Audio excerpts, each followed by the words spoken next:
August 25th, Wednesday. It's 7:28 a.m. I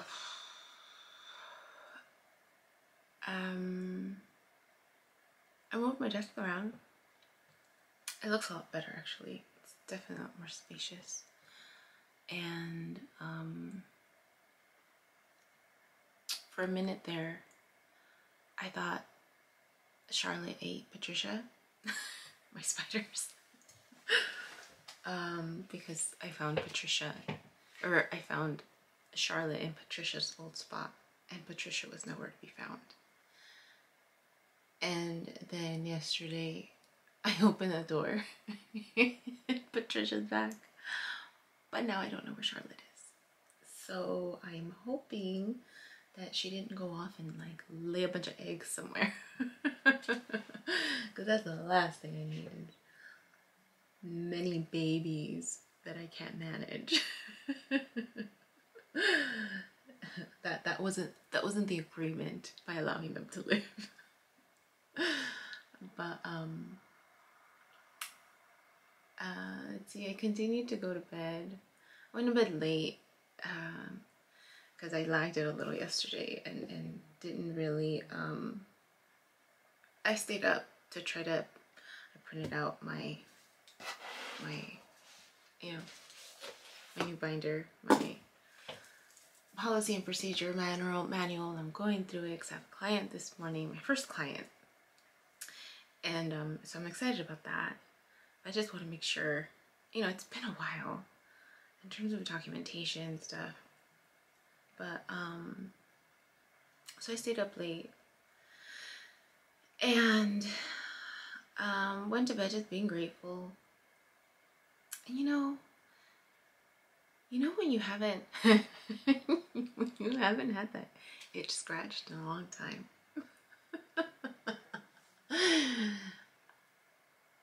I had an incredible dream. I have no idea who she is. No idea who she is. But let me tell you. It was like finally. Like, that's the feeling. Like, I was just like, oh, yes. And then three times. And it was just like so relieving. So relieving. And I don't identify as gay, or I don't even know if I identify as bisexual. I don't know. I know I'm more heterosexual, but I think women are beautiful and sexy, and I get turned on by them. So who knows? I haven't fully explored that part of my life yet, but in my dreams, something else. And I woke up thinking, well, one, being extremely grateful that it wasn't just once, it wasn't just twice, it was 3 times. But just remembering old loves, right? Old love affairs. And remembering my first love affair. How ashamed I was. How ashamed I felt of her, really, and trying to hide her, and not acknowledge her, and denied her. Really, I denied her several times. She was the first one to show me how to masturbate. She was the first one to show me how to fall asleep when my thoughts got the best of me. How to block off things that I didn't want to see. How to step away from myself. Like, literally, like, through that process, how to disconnect from myself. To feel the release of pressure, of tension, of worry, anger even, and just for a split moment disconnect and be in this world of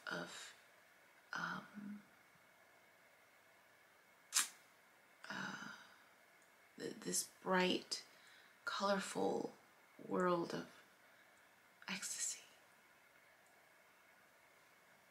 for a moment. She was the first one to teach me that. But there was so much shame around her.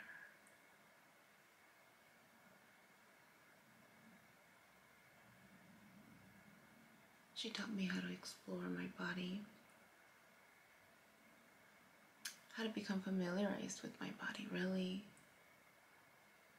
The grooves of my skin, the warmth, the moisture, where it tickled, where it turned me on. She was my first love affair.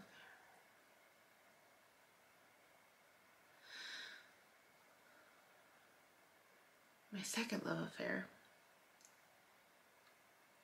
taught me about communication, honest communication.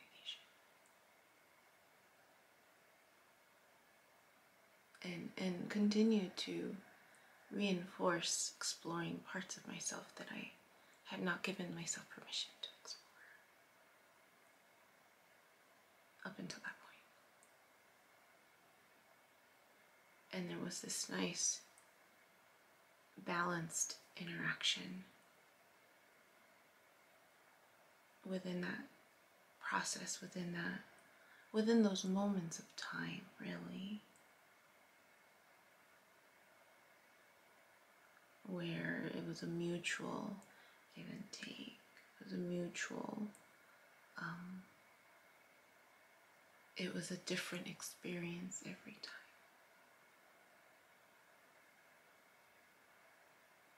It was a different experience every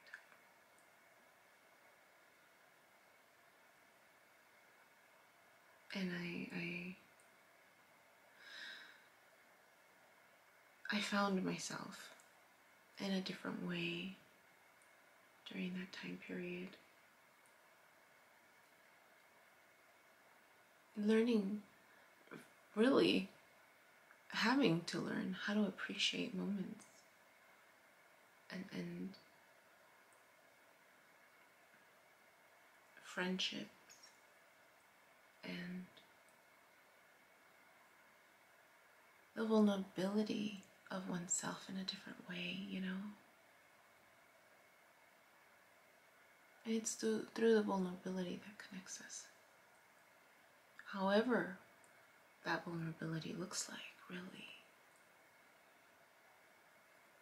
Whether it's emotional, whether it's sexual, whether it's physical,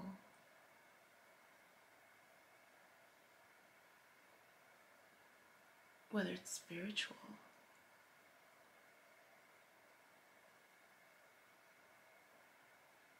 And it's funny how dismissive we can be, how shamed we can be for these love affairs that we've had in our lives, you know? The guilt.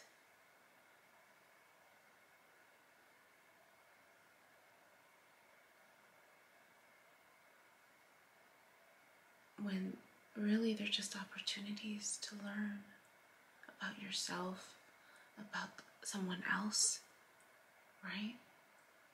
I mean, oftentimes you discover what a different connection looks like, or you rediscover yourself in a different way.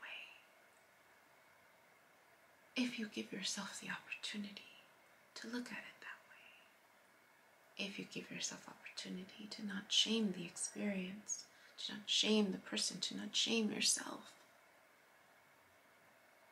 but to just look at it as an experience of growth, of learning, of discovery.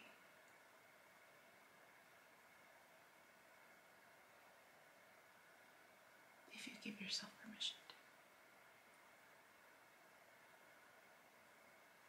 to. And sometimes these constructs, I mean, everything is purposeful, right? I'm not knocking the Bible or the Ten Commandments. Everything is purposeful. Everything had its time. Everything was designed to be put in place for a purpose. But things change. Time changes. People change. Societies change.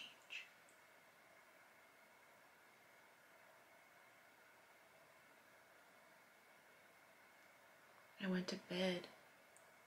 I went to bed watching that movie, Bohemian Rhapsody.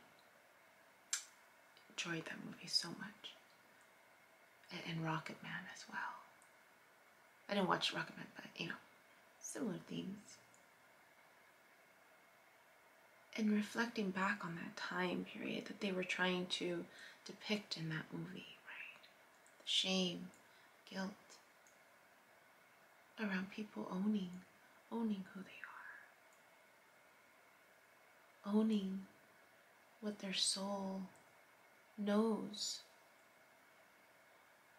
And doubting it, right? Because of societal constructs. And then what happens when you doubt what you know inside? When you doubt that little voice that is screaming silently within you to just listen, to feel.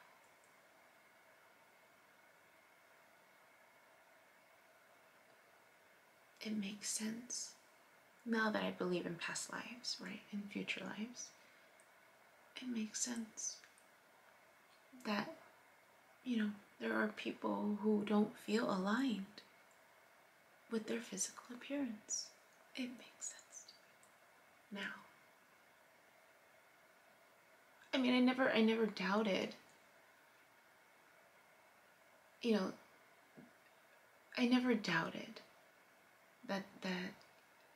that was one theme that I, as conservative as I might have been in my faith of Christianity, when I practiced it in that way, very conservative way, that was always the LGBTQ community, that was always something that I'm like, no, they're right. It's not a sin, it's not a cross to bear, it's not, something that you have to extract from their minds, from their soul. No. That was always something that I supported, for everyone to just live their best life as best as they can. And having conversations with people about it, right? Having conversations with people around me that were a little more close-minded. And helping them see. And now it makes sense. More sense for me, anyways.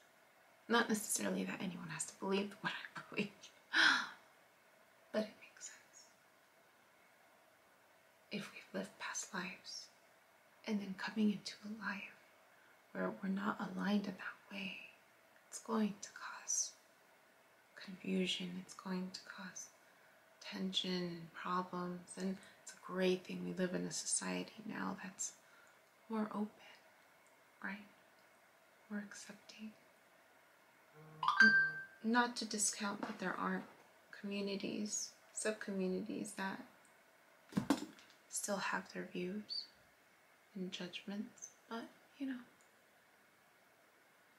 I'm hopeful that time will continue to evolve. That we will continue to learn from our experiences. But that first love affair, I remember being so ashamed of her, so embarrassed. And now,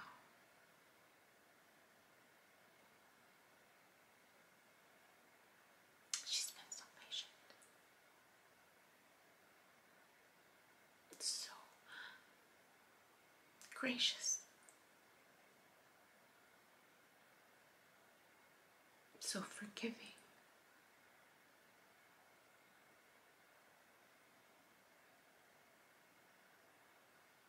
Patiently waiting until I found myself.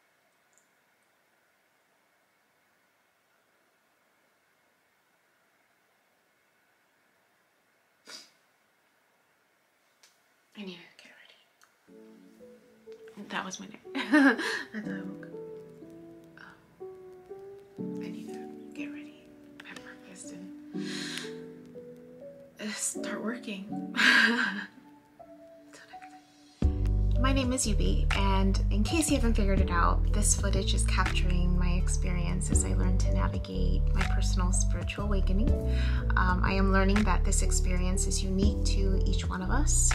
In whatever way we believe we are embracing living our truth, this just happens to be my journey. And despite me having a graduate degree and a license in clinical social work, this by no means is intended to replace any type of mental health advice. This is just me on a personal level, documenting my experience, shedding light on the truth that I am learning and discovering for myself, and really inviting you along for the ride. If by some magical chance you find this content to be helpful in any way, shape, or form, please click the like button, share the message, subscribe to my YouTube channel. I have an Instagram account, a personal one, and one specifically for this channel that you're more than welcome to check out. I'm an open book. I have also created t-shirt designs. I'm wearing my favorite one right now, which is the North Node design, but I have that and other things that you can look at inspired by this process and journey, and I have the link in the description box as well as in the about section of my YouTube channel. So you're more than welcome to check those items out. Any type of support is great. Again, if you find this content really helpful or meaningful, sometimes when we take that step and be vulnerable, with showing what's inside our hearts and what's really our truth, we realize that we're much more connected than what we thought we were. And so I hope that as I'm living this experience and that you find some type of truth for yourself, or find some type of ability to heal in some way just by relating, just by knowing that you're not alone. That really has been my goal with this process, not just being able to connect with others, but really for my own healing. It's definitely been a therapeutic experience and a very creative one for myself. So I thank you, and I wish you all the best, and we'll see what else comes next for me.